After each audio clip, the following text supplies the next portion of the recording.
The purpose of the United States government is stated within the nation's preamble: establish justice, ensure domestic tranquility, provide for the common defense, promote the general welfare, and secure the blessings of liberty to ourselves and our posterity.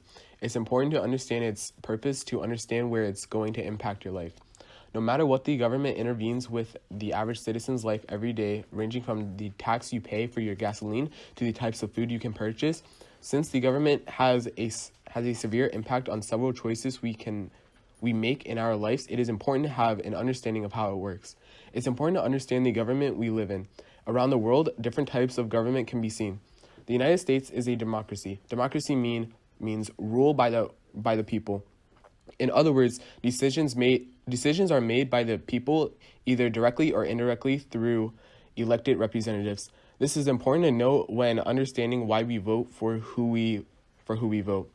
The ideas of the representative you vote for should be similar to your ideas of how the government should be run. The democratic government demonstrates three main qualities: liberty, equality, justice. It is important for our citizens to abide by these ideas in order to keep our well-formed government as it is.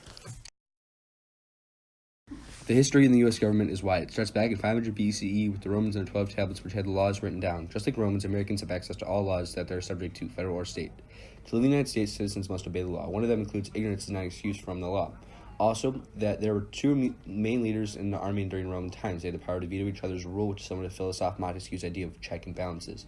This ensures that there cannot be a reckless president or leader. Vetoing is an important concept for citizens to know, as it plays a pivotal role in the political game. Also, the Declaration of Independence is more than just a legal document. It allows the U.S. to have relations with other countries because Britain forbid it when under their rule. This change in policy is important for foreign relations, which will be discussed later. Also, the Declaration commits the U.S. to being the country for human equality. The famous line reads, "We hold these truths to be self-evident, that all men are created equal, that they are endowed by their Creator with certain unalienable rights, that among these are life, liberty, and the pursuit of happiness." This means citizens must continue the path of America. The U.S. federal government contains the executive, legislative, and judicial branches. The executive branch, which is made up of the president, vice president, and the cabinet. The president contributes to the lawmaking process because bills eventually make it to the president, who reviews it, and if he chooses to veto the law, he then sends the bill back to the Senate where it could be ratified. The cabinet members, who are advisors to the president, are nominated by the president, who is elected by the citizens in a free, confidential poll. This is important to know. Another branch is the legislative branch, which is synonymous with Congress according to the White House. Article 1 of the U.S. Constitution gives certain powers to Congress, such as the power to initiate revenue bills, impeach federal officials, and elect the president in the case of an electoral college tie.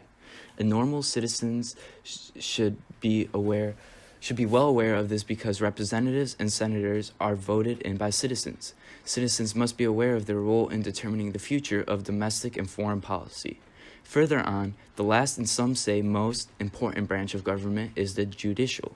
The judicial branch is the Supreme Court, which consists of 9 judges who determine the constitutionality of laws. This is extremely important because a law cannot remain effective if not constitutional. Proposals or laws are stated most often by the people, but they must be constitutional, which makes the branch important for citizens to know. Civil liberties and civil rights are essentially the same thing, but there is a small difference. Liberties are to protect against the government, while rights are obligations of the government to create equal conditions for all citizens. The majority of the rights and liberties can be found in the Bill of Rights, as the First Amendment covers 5 essential liberties: freedom of press, religion, speech, assembly, and petition. If not covered here, it is most likely covered under the Fifth Amendment with due process, which permits fair treatment through the normal judicial system, especially as a citizen's entitlement. More rights and liberties include the right to bear arms, right to education, right to travel freely, right to privacy, and many more. On the topic of civil ideas, do not forget that a civil duty in the United States is to vote. Once 18, one can vote if not stripped of the duty due to a violation of some law. Media plays an imperative role in informing the society. Through the means of communication, information can be persuaded or construed towards a certain idea. This concept is called propaganda. Propaganda has to do with someone propagating their personal agenda on someone else. But in this case, let's focus on political parties trying to persuade their constituents. Sources use their role and bias to affect people's perspectives of information.